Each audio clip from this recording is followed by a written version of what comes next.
La ciudad de Veridia, anclada en la vibrante y a la vez opresiva década de 1950 en México, se erige como un lienzo de contrastes. Un sol implacable, característico de un verano eterno, baña las fachadas de colores vivos, pero una sombra perpetua de miedo se cierne sobre sus habitantes. En este escenario, Leo, un chico de apenas 12 años, no corre ni grita. En cambio, se precipita por callejones polvorientos con una desesperación silenciosa. El estruendo de botas militares resuena detrás de él, amplificado por el eco de las paredes desgastadas. El aire se carga de la amenaza invisible que emana del cuerpo de policía de Veridia, una fuerza leal al autoritario alcalde Cyrus.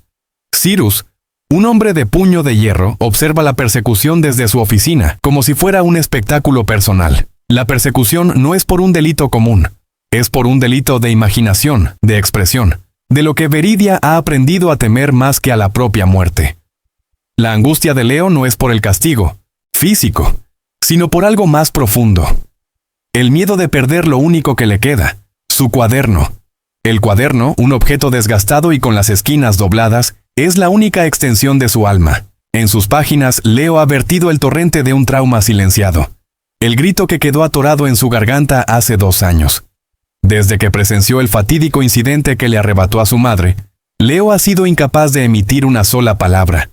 El pánico que lo paraliza al escuchar la voz estridente del alcalde no es solo miedo, es la reverberación de aquel día, el mismo sonido que lo condenó a un mutismo autoimpuesto. Para el alcalde, los dibujos de Leo son un acto de subversión, una chispa que podría encender la llama de la rebelión. Sin saber que el chico no puede hablar, él se exaspera.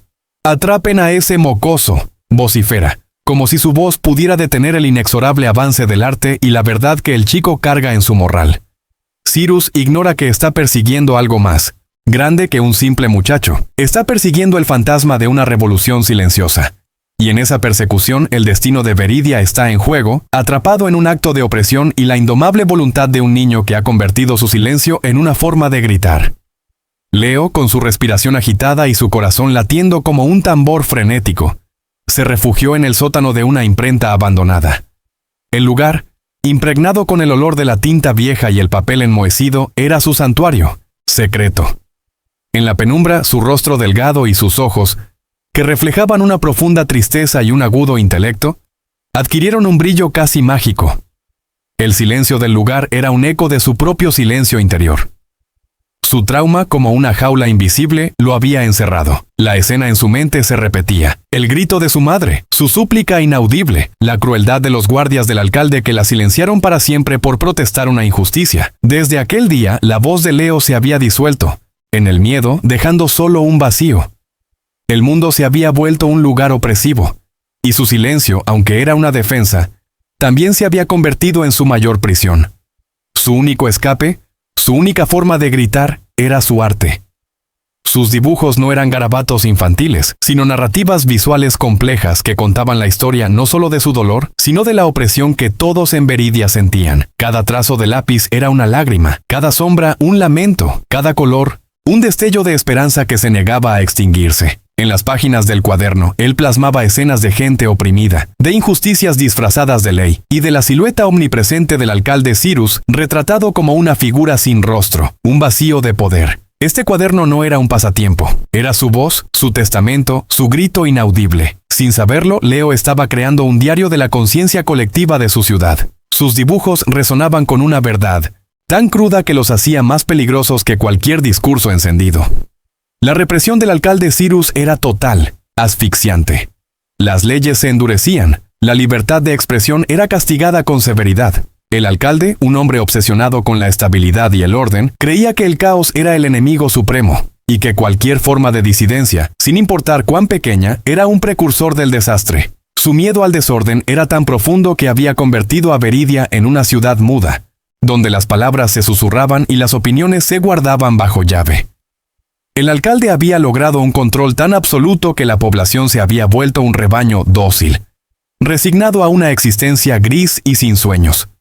Nadie se atrevía a desafiarlo. Nadie se atrevía a alzar la voz. En ese paisaje de resignación surgió Lina. Ella, una joven de 16 años, había visto a Leo y su cuaderno. A diferencia de otros que veían en el chico un alma perdida, Lina vio una fuerza oculta, Una resistencia silenciosa. Ella misma había sufrido la pérdida de su padre, encarcelado injustamente por oponerse al régimen de Cyrus. Su empatía no era solo compasión, sino un entendimiento profundo del dolor de Leo. Por eso, un día se acercó al sótano de la imprenta. El sonido de los trazos de un lápiz era la única señal de vida que salía de ahí. El aire se sentía denso, cargado con la tristeza del chico. Ella vio en él un alma gemela. Un espíritu que, aunque no podía hablar, gritaba más fuerte que nadie. Lina le extendió su mano y Leo la miró con recelo, acostumbrado a que lo evitaran.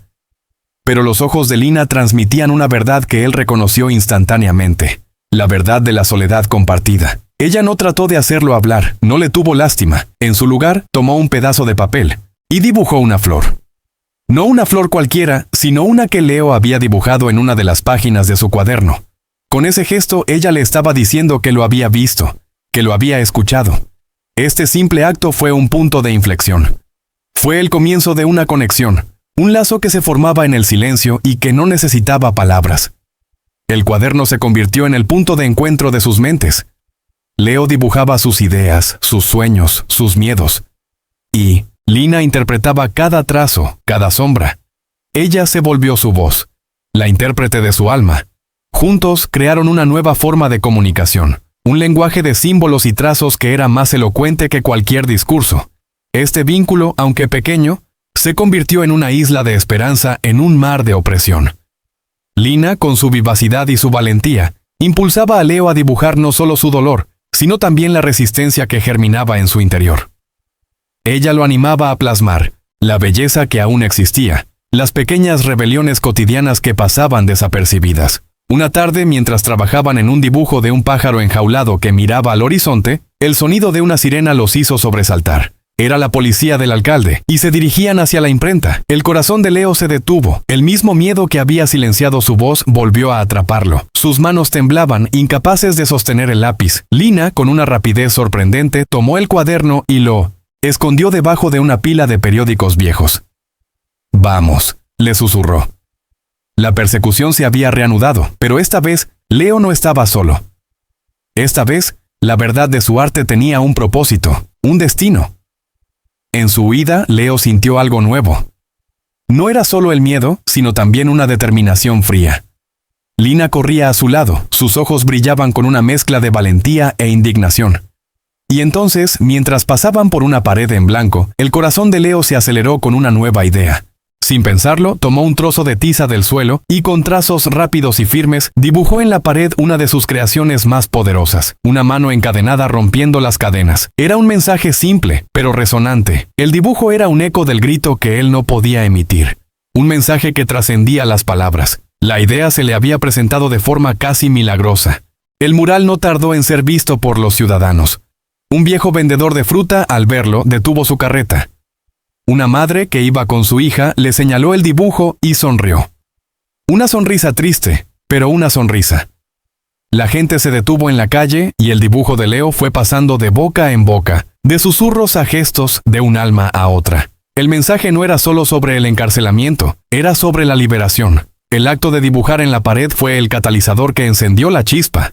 El alcalde no se había percatado de la magnitud de la acción de Leo, pero pronto se enteraría, y su reacción, predeciblemente, no se haría esperar. El juego ya había empezado. El alcalde Cyrus, al enterarse de la existencia de los dibujos, entró en un frenesí de ira. No podía entender cómo una simple imagen podía tener tanto poder. «¿Quién es el agitador?», gritaba a sus guardias, pero nadie tenía respuestas. Cyrus no podía castigar a una idea. Ordenó una represión aún más brutal. Las calles, antes grises por la resignación, se llenaron de más guardias. El aire se volvió opresivo, y la tensión, palpable.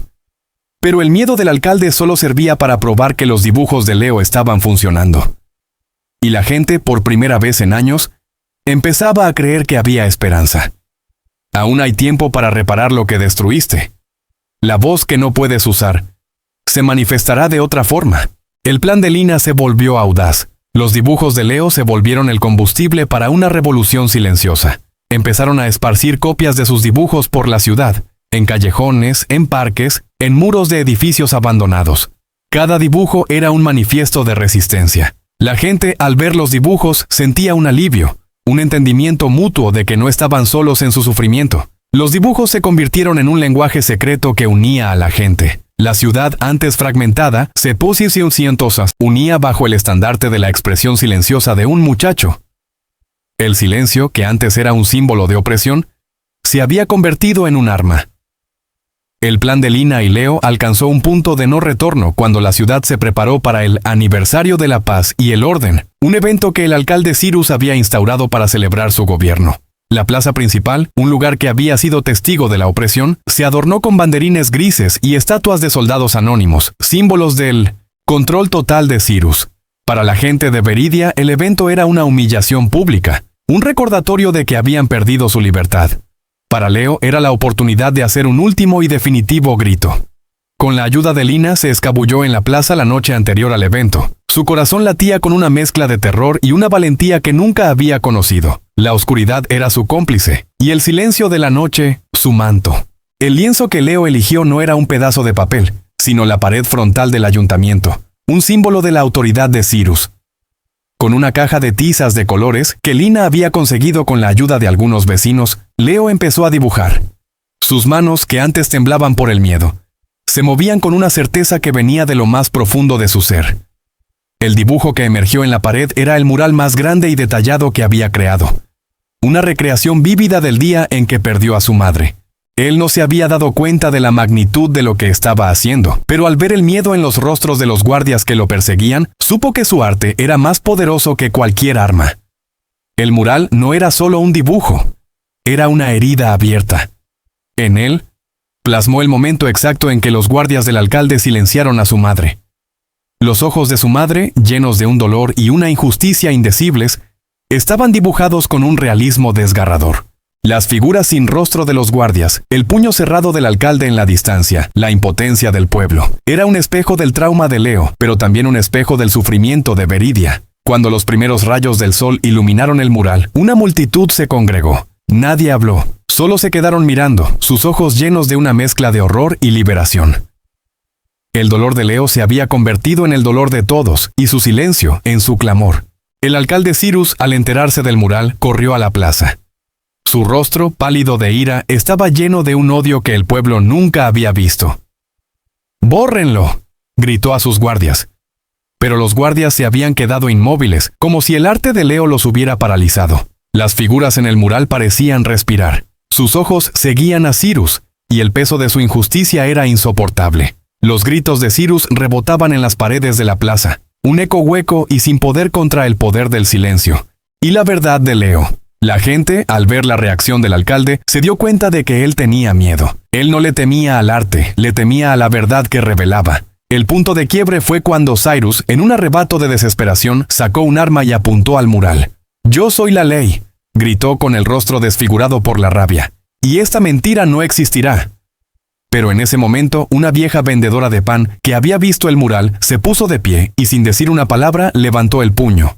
El gesto, simple y profundo, se extendió como una ola. Un puño, luego otro y otro, hasta que la plaza entera estaba llena de puños silenciosamente levantados. El alcalde no podía entender lo que estaba pasando. Gritos, amenazas, él los conocía. Pero la resistencia silenciosa, esa era un arma que no podía combatir. En medio de la confusión, Leo, que se había escondido detrás de una estatua, se puso de pie. Se acercó a Cyrus, y con la tiza en la mano no dibujó una escena, sino un solo puño levantado en el suelo, idéntico al que la gente estaba alzando. Cyrus lo miró y por un segundo, la arrogancia en sus ojos fue reemplazada por una sombra de miedo. Él vio en el rostro de Leo no un niño, sino el fantasma de la libertad que había tratado de enterrar. La escena era un contraste dramático. El alcalde gritando con su arma apuntando al suelo, y Leo, un niño mudo, expresando más poder con un solo gesto que cualquier discurso. La revelación fue tanto para el alcalde como para el pueblo. Cyrus se dio cuenta de que la fuerza no está en el poder del ruido, sino en la capacidad de inspirar el silencio. Él era el único que hacía ruido en la plaza. La gente, unida, hacía un silencio ensordecedor. Se dio cuenta de que no había forma de controlar una idea, y el pueblo de Veridia, al ver la impotencia del alcalde, comprendió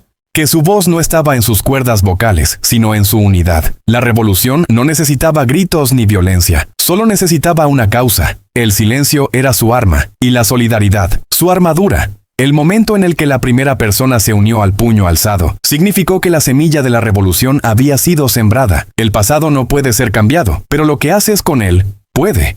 El alcalde, desesperado, levantó el arma y apuntó a Leo. La plaza entera se congeló.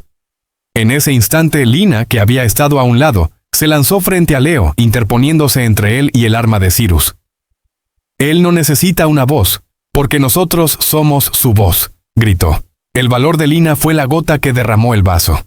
Un guardia, con una expresión de horror en el rostro, vaciló. Luego, su compañero también vaciló. La cadena de mando se rompió. En un momento de milagro, un tercer guardia, viendo la injusticia y la cobardía del alcalde, bajó su arma. Lo que siguió fue una rendición en cadena. Los guardias se dieron cuenta de que su lealtad no era hacia un hombre, sino a la justicia, y que un solo puño alzado era más fuerte que cualquier orden. El silencio de la multitud se transformó en un grito de júbilo, un sonido unificado que resonó por toda la plaza. Los guardias del alcalde Cyrus, al darse cuenta de la tiranía que habían estado sirviendo, se unieron a la gente. Con un acto de valor que redimió su complicidad, esposaron al alcalde y se lo llevaron, mientras su arrogancia se desmoronaba en un rostro de pánico y derrota. En ese momento, Veridia vio a un tirano caer no por la violencia, sino por el poder de la verdad revelada, a través de un simple dibujo. Leo, aún de pie en la plaza, no era ya el niño asustado y mudo. Era un héroe silencioso. Su arte ahora era un faro de esperanza para toda una ciudad. La verdadera fuerza no estaba en la capacidad de hablar, sino en la capacidad de inspirar a otros. La ciudad entera se unió para limpiar el pasado. Los símbolos de opresión fueron derribados, las leyes injustas anuladas, y el aire de Veridia se llenó por primera vez en años de risas y de palabras, que ya no eran susurros. El cuaderno de Leo se convirtió en un tesoro, un símbolo de la revolución. Sus dibujos, antes un acto solitario de desahogo, ahora servían como la base para un nuevo gobierno, uno basado en la justicia y la libertad. Veridia ahora era una ciudad que se reconstruía a sí misma, con la ayuda de todos, y la voz que la había liberado era la de un niño que no podía hablar, pero que supo cómo hacer que los demás escucharan. Leo y Lina, que se habían unido en el silencio y la opresión, ahora se unían en la reconstrucción y la esperanza. Ellos, los dos, se convirtieron en un símbolo de la nueva Veridia, una ciudad que había aprendido que el silencio no es una ausencia de sonido, sino la oportunidad de escuchar. Lina, ahora como líder, siempre consultaba a Leo, su intérprete, que le mostraba con sus dibujos el camino a seguir. El silencio de Leo se había vuelto más elocuente que las palabras de cualquier político, y su arte, la brújula de una ciudad que navegaba hacia un futuro más brillante. El final de la historia de Leo no fue la recuperación de su voz. Él nunca volvió a hablar. Pero no importaba. Él ya no necesitaba palabras. Su legado estaba en el mural, en el cambio que había provocado, en la libertad que había dado a su gente. La historia de Leo es la prueba de que el poder más grande reside en la capacidad de tocar el corazón de los demás, de moverlos a la acción, de inspirarlos a encontrar su propia voz. Incluso en el silencio, el mundo vio su caída. Ahora muestra su redención.